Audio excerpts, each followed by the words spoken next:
Hello and welcome to my channel. I'm Keo from Hannah Reese Crafts, and today I'm going to be showing you how to make the loop stitch.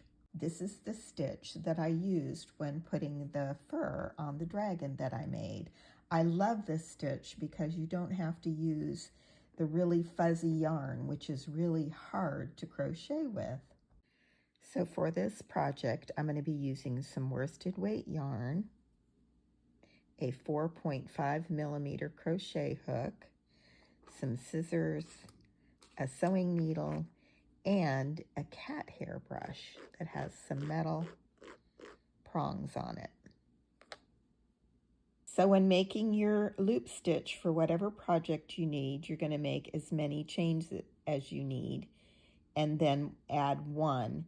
This chain will stretch just a little bit, and if you're sewing it down, you can pull just a little bit, so keep that in mind. So once you're ready to do your loop stitch, you're going to put your crochet hook through the first loop. You're going to put your crochet hook over the top of your yarn and then pull this back loop through that loop. Now once that's done, you're going to go ahead and loop and then bring that through those two loops. Then you're going to let go of the loop. However long you want your loop stitch is how long you're going to keep this loop around your finger. It will shrink just a little bit. If you want it really big, you're going to put your finger way out. For mine, I just kept it right about here, and then I just cut all my loops once it was made. So we'll go ahead and try the stitch again.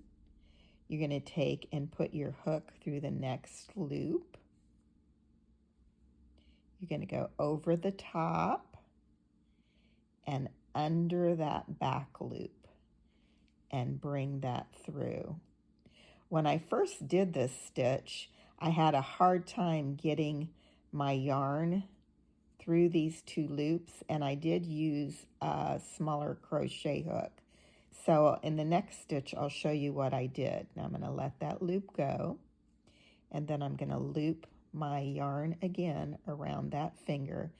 You're going to go through the next stitch, over the top, underneath, and bring that loop through. And then what I did was went ahead and let go of this loop and held it in my fingers, and then went ahead and brought that through. When you start getting a bunch of loops on your crochet, it will be hard to keep those loops out of the way, but you want to just keep them out of the way of the next stitch. So again, we're going to go in that next stitch. You're going to go over and under, and then bring that through. And then you're going to go through those two stitches. Okay, I'll meet you at the end. Once you have your piece done, I took my needle and I went ahead and wove the ends into the back.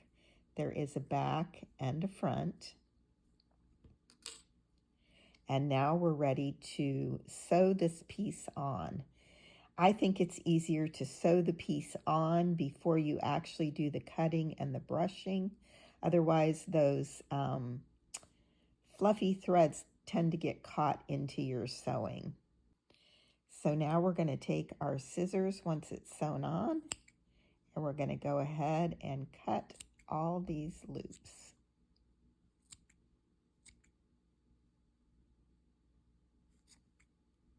It's hard to do under this camera.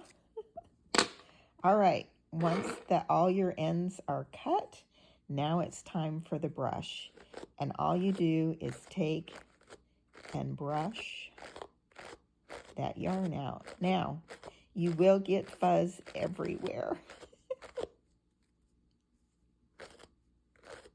And you just brush it out as much as you want.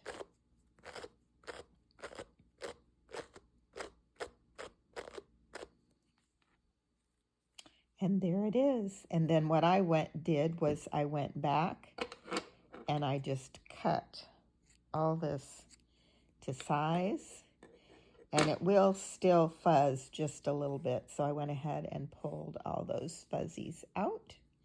And there you have it. Fur or hair for your amigurumi. If you like this video, please give it a thumbs up and follow my channel.